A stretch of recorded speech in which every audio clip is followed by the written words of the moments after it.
Presiden seperti Prabowo ini pastilah capek.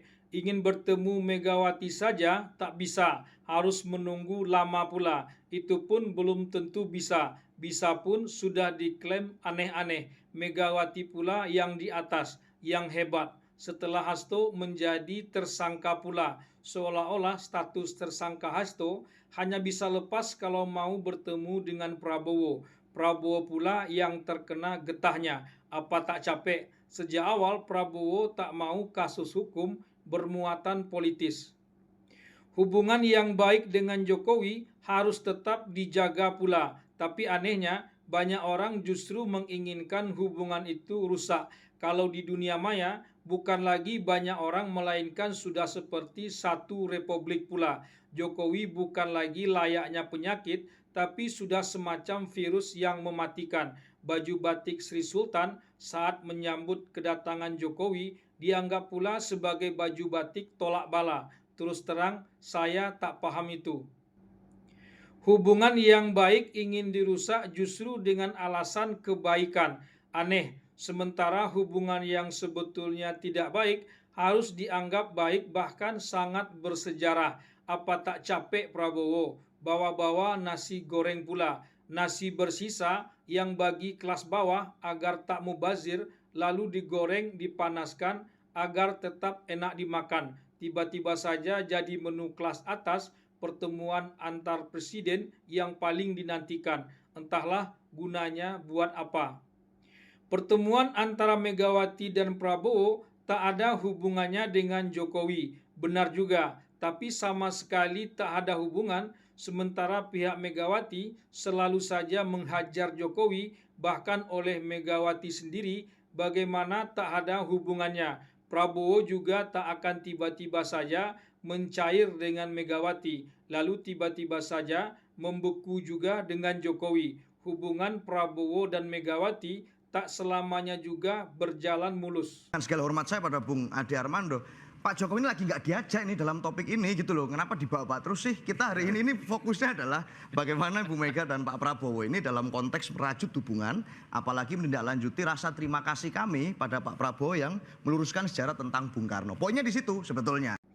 Belum lagi menjaga hubungan baik dengan SBY. Yang ini jangan dilupakan begitu saja. Mentang-mentang bisa mencari kesibukan sendiri, lalu tak dihitung lagi. SBY dianggap mantan presiden yang paling tahu diri. Konon tak mau didatangi Prabowo, justru memilih untuk mendatangi saat Prabowo sudah menjadi presiden terpilih. Saat Jokowi jadi presiden pun, SBY lah yang mendatangi, kendati SBY juga pernah merasa dikerjai oleh Jokowi. Pak Prabowo orang yang mau belajar dari pendahulu-pendahulunya.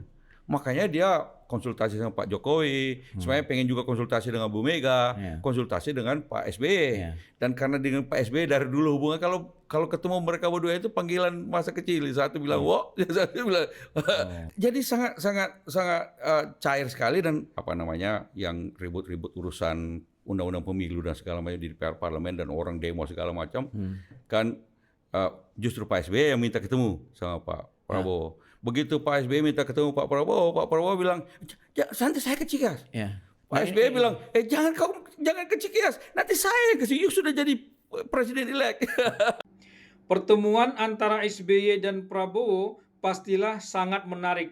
Mungkin jauh dibandingkan pertemuan dengan Jokowi, apalagi Megawati. Pertemuan dua jenderal, dua intelektual besar, dua presiden yang melewati jalan yang sama kadang berbeda juga. Contoh orang sukses yang tekun dan orang sukses yang nakal. Tak ada orang yang ingin Prabowo menjauhi SBY seperti Jokowi dan Megawati. SBY paling aman buat Prabowo, paling tak bikin capek lah, meski ketiganya juga tak sepenuhnya akur.